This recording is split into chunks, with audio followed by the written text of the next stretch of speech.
White হাউসে ট্রাম্পের আগমনে দুশ্চিন্তার ভাঁজ পড়েছে ফেডারেল কর্মকর্তাদের কপালে। শীঘ্র চাকরিচ্যুত হতে চলেছেন সরকারি চাকরিজীবীদের একটি বড় অংশ। নির্বাচনী প্রচারণায় সরকারি খাতে ব্যয় কমিয়ে আনার প্রতিশ্রুতি দিয়েছিলেন ডোনাল্ড ট্রাম্প। প্রতিজ্ঞা করেছিলেন ছাঁটাই করবেন সরকারি কর্মকর্তাদের, যার দায়িত্ব নিয়েছেন বিশ্বের অন্যতম ধনকুবের ইলন মাস্ক ও ভিবেক রামাস্বামী। দায়িত্ব নিয়েই ইলন মাস্ক বলেছিলেন বাৎসরিক ব্যয়ে $2 ট্রিলিয়ন মার্কিন ডলার কমিয়ে আনবেন তিনি। সেই রূপরেখা বাস্তবায়নে মার্কিন কর্মচারীদের ছাঁটাই করতে প্রস্তুতি নিচ্ছে ট্রাম্প প্রশাসন। বিশেষজ্ঞরা বলছেন স্কেজিউল এফ নীতি অনুসরণ করে এই গণছাঁটাই অভিযান চালাবে নতুন প্রশাসন। এই গণছাঁটাই এড়াতে দৌড়ঝাঁপ শুরু করেছেন কর্মকর্তারা।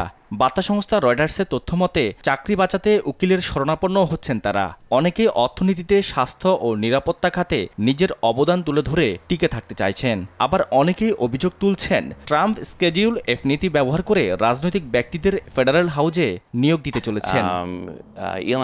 স্কেডিউল এফ মূলত দুভাবে কাজ করে। প্রথমত, এখানে ইচ্ছেমতো অযোগ্যদের নিয়োগ দেওয়া হয়, যাদের চাকুরির নির্দিষ্ট সময়সীমা থাকে না। দ্বিতীয়ত, এতে রাজনৈতিক দলীয়করণের বিষয়টি চলে আসে।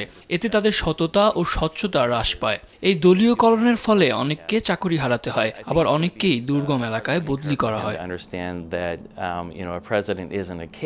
ট্রাম্পের এই নিয়োগ নীতিকে অনেক কর্মকর্তাই সংবিধান বিরোধী বলছেন, যার সাহায্যে তিনি ইলনের মতো অযোগ্যদেরও প্রশাসনে জায়গা দিয়েছেন, নীতি নির্ধারকদের চাকরিচ্যুত করেছেন।